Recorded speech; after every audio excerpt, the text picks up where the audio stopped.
Welcome back to CryptosRUs. I am George. We're all George. So, today was another very interesting day indeed. We had a lot of up and downs, a lot of volatility, a lot of good news, a lot of pending news. But I'm here to say that Bitcoin reserve, that strategic reserve, is coming very, very soon because Trump signed a crypto executive order. So let's talk about what happened. President Trump finally signed an executive order on cryptocurrencies, paving way for digital asset stockpile. See, the thing is here, okay, it's paving way for digital asset stockpile, not just Bitcoin. So there are a lot of rumors that, hey, there may be other crypto that will be going to this strategic reserve. So there's some confusion there. And there's actually something I want to talk about a little bit later on that relates to this. But overall, this is very, very positive. What he said before last June during the Bitcoin conference is starting to come true. And it's really fast. This is not one of those things like, yeah, 10 years down the road, we're going to put Bitcoin into a reserve. No, this is coming like now. This is like his third day in office and this is being signed, right? It is a pretty big deal. And he said, to quote, "We are going to make a lot of money for the country," right? That sounds great. That sounds really, really great. And he did say this. Let's play it.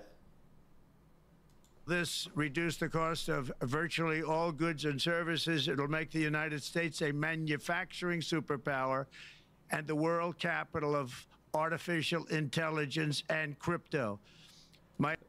You hear that? World capital of artificial intelligence and crypto. That sounds good. I've said this.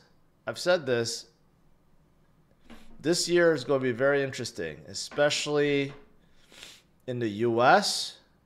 If he does what he promises, and it's sounding like it's more and more leading toward that, it's going to be an absolutely fantastic year. Okay. And obviously Cynthia Loomis this morning tweeted that she, had some big announcement, right? It's this, that she is going to be the chair of the Senate Banking Subcommittee on Digital Assets. What does that mean? That means she's basically in charge of that strategic reserve. And she's going to be the main person to determine what's going to be put inside, right? So pretty big stuff. And there will be more like this coming down the road because we're seeing one after another rule change or new appointee or new task force. And they're all very pro-crypto. For example, here's another one.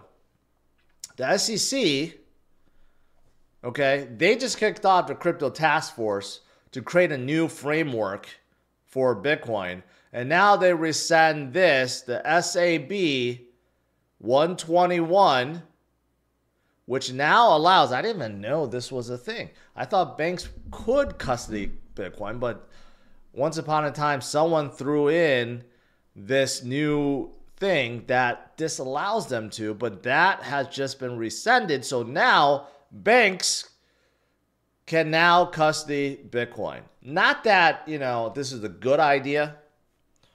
If you're a believer of crypto, Bitcoin, self-custody, why would you allow a bank to hold your Bitcoin and crypto? I get it for the masses that want something simple.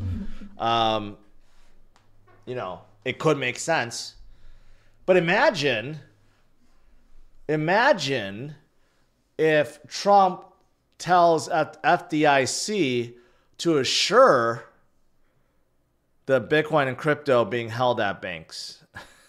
That's one of the biggest benefits of holding money at banks, right? Because there's that FDIC insurance. So if the bank goes belly up, then, you know, you're protected up to $250,000. A married couple, $500,000. But outside of that, you know, there's really no reason why you would put money in a bank other than to pay bills, but it's horrible to just leave your money in there. But imagine if there's a new rule that's created that not only allows banks to custody Bitcoin, but will insure it up to $250,000 per person. That would make it compelling for a lot of people, right? If you think about it. But anyways, this is one of those big rule changes, right? That talked about it. And, you know, again, this is all just opening up the doorways for more and more people to come into the space. SEC, the new acting SEC chair, Mark Udia, I believe, is launching a crypto task force with Hester Pierce at the helm. And this is to form a new regulatory framework for crypto, not to use the ancient security laws that were created 90 years ago that certainly do not apply to crypto. The ones that Gary Gensler used to use to sue everyone, but he is forming a new task force to update the ancient laws that no longer apply to what's happening today.